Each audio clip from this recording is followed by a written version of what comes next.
त्रिपुरारिसुरार्चितलिङ्गं निर्मलभासितशोभितलिङ्गम्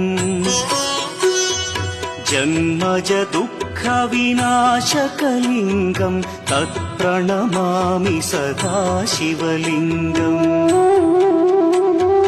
देवमुनिप्रवरार्चितलिङ्गं कामदहन करुणाकरलिङ्गम्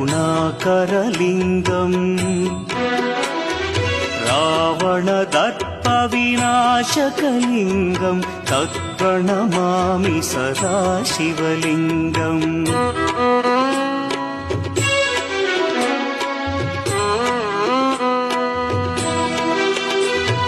सर्वसुगन्धसुलेपितलिङ्गं बुद्धिविवर्धनकारणलिङ्गम्